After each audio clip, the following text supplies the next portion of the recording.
Nagala pa rin ang Lebanon kahit may tigil putukan na sa pagitan ng Iran at Estados Unidos. Patuloy ang Israel Defense Forces sa malawakang pambobomba, kabilang na sa kabisera ng bansa na Beirut, habang ipinagpapatuloy ang operasyon para lipulin ang grupong Hezbollah ng Lebanon. Iginiit ng Iran ang pagtigil ng putukan na umano'y kondisyon ng kasunduan sa tigil putukan sa pagitan ng Estados Unidos at Iran. Ngunit sinabi ng Israel at Estados Unidos na hindi saklaw ng kasunduan ang Lebanon. Nagbigay ng ultimatum ang Tehran at muling isinara ang Strait of Hormuz kahit hindi ito tuluyang nabuksan. Gayunpaman, ayon sa mga opisyal sa Tehran, hindi posible ang karagdagang negosasyon hanggat may digmaan sa Lebanon. Ako si Alexei Pechi, pag-usapan natin ang paksang ito sama-sama. Pero bago tayo magsimula sa episode na ito, hinihiling ko na mag-subscribe kayo sa channel, mag-like at mag-iwan ng kahit anong komento. Kung gusto niyong suportahan ang YouTube channel na ito, maaari kayong mag-donate o maging sponsor sa YouTube. Makikita sa video description o QR code sa screen ang lahat ng link at detalye para suportahan ang channel ni Alexei Pechi. Mag-subscribe din kayo sa Telegram channel kong Pechi News, nasa video description ang link. Naglunsad na malalakas na pag-atake ang Israel sa Timog Lebanon nitong Miyerkules kahit tumigil ang US sa pambobomba sa Iran at hinikayat ng Pakistan ang pagtigil ng mga aksyang militar dito. Ipinahayag ng Ministeryo ng Kalusugan ng Lebanon kagabi na dahil sa mga pambobomba, hindi bababa sa 100 at 12 katao ang nasawi at 837 ang nasugatan. Isinagawa ang mga pag-atake ilang oras matapos i-anunsyo ang tigil putukan ng Estados Unidos at Iran. Binobomba ng Israel ang mga posisyon ng Hezbollah at nagbabala sa mga tao sa timog ng Lebanon tungkol sa pangangailangang lumikas.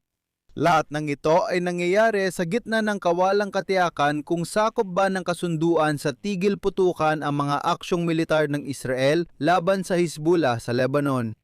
Suportado ng Israel ang desisyon ni Pangulong Donald Trump ng US na ipagpaliban ng 2 linggo ang pag-atake sa Iran.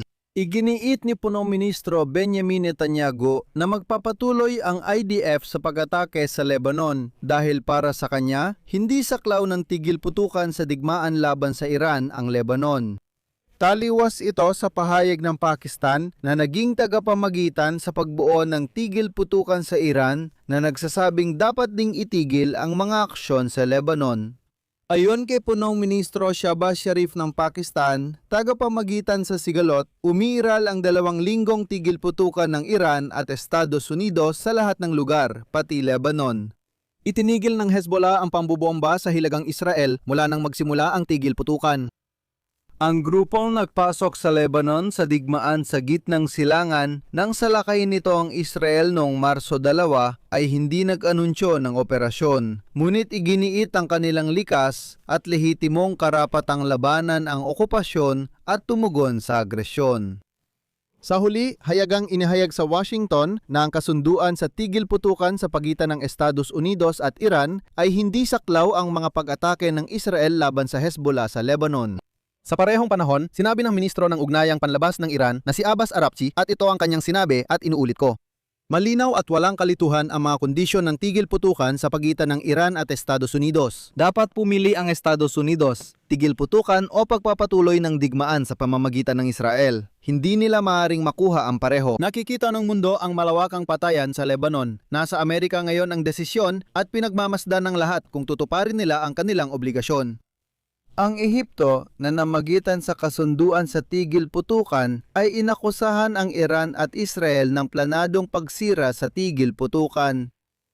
Pero heto ang problema. Ang Israel ay hindi nakipag-usap sa Iran, direkta man o sa pamamagitan ng mga tagapamagitan, kaya't ang Israel ay hindi talaga nakipagkasundo ng tigil putukan kaninuman. Walang formal na obligasyon ng Israel na sundin ng anumang kasunduang naabot, binibigyang diin ko sa pagitan ng Estados Unidos at Iran. Kung gusto ng Iran na itigil ang pambobomba sa Lebanon, lohikal na dapat silang makipag-usap ng hiwalay sa Israel. Pero hindi yun nangyari. Uulitin ko, hindi nakipag-usap ang Israel kaninuman tungkol sa tigil putukan, kaya ano nga bang obligasyon nila? Sa ngayon, libu-libong sundalong Israeli ang nasa loob ng Lebanon, kaya sinabi ng gobyerno ng Israel na hindi nila ilalabas ang kanilang mga tropa at hindi papayagan ang daan-daang libong lumikas na sibilyang Lebanese na makabalik sa kanilang tahanan. Hanggang sa maalisan ng armas ang Hezbollah. Sa totoo lang, gaya ng napagkasunduan nung itinatag ang kasalukuyang tigil putukan at pagtigil ng labanan sa pagitan ng Lebanon at Israel noong nakaraang taon. Ngunit nabigo pa rin ang pamahalaan ng Lebanon na maalisan ng armas ang Hezbollah. Kung ganon, ano pa ang issue? At ngayon, isinulat ito ng pahayag ng Axios. Высокопоставленный американский чиновник. Sinabi niya na nabanggit ni Netanyahu ang issue sa Lebanon kay Pangulong Trump sa telepono bago ipahayag ang tigil putukan. Sa kanilang pag-uusap sa telepono, nagkasundo sina Trump at Netanyahu na maaring ipagpatuloy ang mga labanan sa Lebanon. Sinabi ng kinatawan ng Estados Unidos na hindi nababahala ang White House na mauwi sa pagkabigo ng kasunduan sa tigil putukan sa Iran ang sitwasyon sa Lebanon. Noong Miyerkules, naglunsad ang hukbong sandatahan ng Israel ng malawakang pag-atake laban sa mga target ng Hezbollah sa Beirut, Bekaa Valley at Timog, Lebanon. Ayon sa hukbong sandatahan ng Israel, ito ang pinakamalaking sabayang atake sa Lebanon mula simula ng digmaan sa Iran. Ayon sa hukbong sandatahan ng Israel, 50 fighter jets ng Israeli Air Force ang lumahok sa mga pag-atake na umatake sa 100 command centers at mga pasilidad ng militar ng Hezbollah gamit ang humigit kumulang 160 munisyon.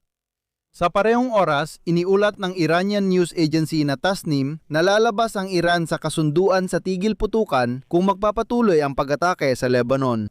Iniulat ng ahensyang Fars na noong Miyerkules, matapos ang malawakang pag-atake ng Israel, ang mga oil tanker na dumadaan sa Strait of Hormuz ay pinatigil. Sa huli, opisyal na inihayag ng Iran ang panibagong pagsasara ng Strait of Hormuz.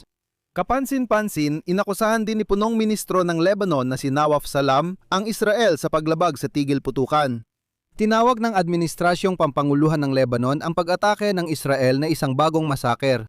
Pero kanino nga ba talaga nakipagkasundo ang Israel sa tigil putukan? Ayon sa punong ministro ng Lebanon, nilaban ng Israel ang tigil putukan. Pero saan sila nangakong susunod dito? Nakipag-usap ba talaga ang Lebanon sa iba? O paano nga ba? Sa palagay ko, walang pag-uusap ang Lebanon at Israel ukol sa tigil putukan. Tama ba? Baka may hindi tayo alam at maaring may maibahagi si punong ministro ng Lebanon, Nawaf Salam, sa atin? Sa ngayon, aktibong sinusubukan ng Tehran na iligtas, syempre, ang grupong Hezbollah dahil sa loob ng maraming taon, ang grupong ito ang tumulong sa Iran na terorisahin ng Israel. Ngayon, buong araw na tumatawag si Ministro ng Ugnayang Panlabas ng Iran, Arakchi, sa lahat ng kakilala niya para hilingin na mapilit ang Israel na itigil ang putukan. Ipinilit ng Pakistani na tagapamagitan na anuman ang dahilan, dapat tumigil ang Israel. Narito ang pahayag ng punong ministro ng Pakistan. Sa ilang lugar sa conflict zone, may mga naitalang paglabag sa tigil putukan na sumisira sa diwa ng prosesong pangkapayapaan.